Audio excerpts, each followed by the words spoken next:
I've been asked by Madison to show the softer side of my musical taste. Therefore, I am going to just browse through, skim over my music library a little bit. This is a Japanese composer. I'm not going to try and embarrass myself by pronouncing his name, even though it seems fairly simple. I'm sure I'm going to do something wrong. Okay, so Amorphous is a band that started off as death metal down in these albums over here, and really progressed, starting this album, I believe, maybe it's this one, starting into an alternative rockish sort of sound, still incorporating some of the death metal elements, but really a lot more rock than metal, and I guess they're one of the softer things I listen to. Anathema is a lot like Amorphous in the sense that they started off as a metal band. This is more of a death doom metal band. Death doom is basically doom metal with death metal elements incorporated into it. But starting this album, they started to transcend into the alternative rock, where this album here, they became like full-blown alternative rock, and then they've just been going in a more progressive direction ever since. Now they have a sort of Radiohead-ish sound. Can is a very interesting band. I don't have a lot of material by them. I only have 3 albums out of their like 7 or 8, but from what I've heard, they are very cool and very ahead of their time, I feel. Got is a band from Norway that I really enjoy.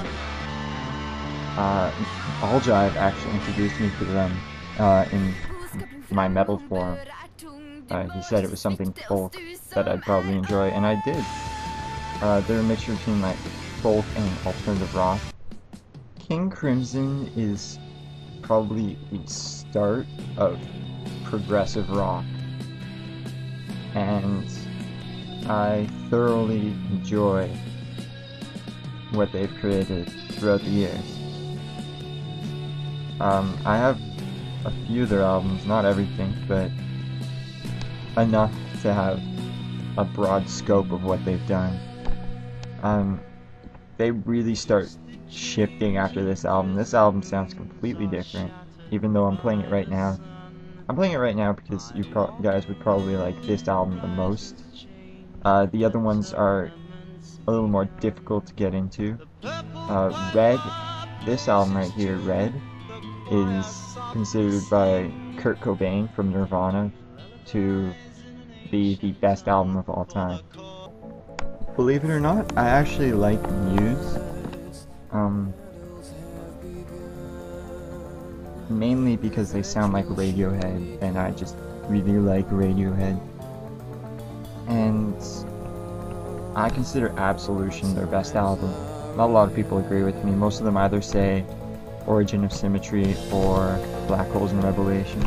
But for me, Absolution really just has the best sound.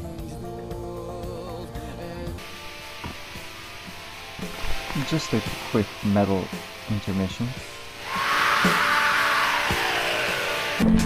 This is probably my favorite band that isn't metal, and Radiohead just always manages to be amazing.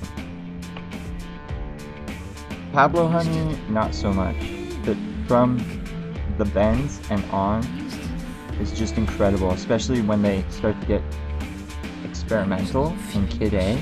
That's just great. Personally, I think Amnesiac is my favorite Radiohead album because it's got Pyramid Song, I Might Be Wrong, like Spinning Plates, Life in a Glass House. Just a lot of great songs on that album. Well, every album really has just a lot of great songs, but Amnesiac always really speaks to me very well. My favorite song though is probably Street Spirit, which is on the Bends, simply because it's just simple but so powerful at the same time. Wendy Carlos is just a wonderful composer who composed the Clockwork Orange soundtrack. If you're looking for this soundtrack, make sure you get the Wendy Carlos's complete original score instead of the official soundtrack. I have the official soundtrack on vinyl, but it's not nearly as good as this one because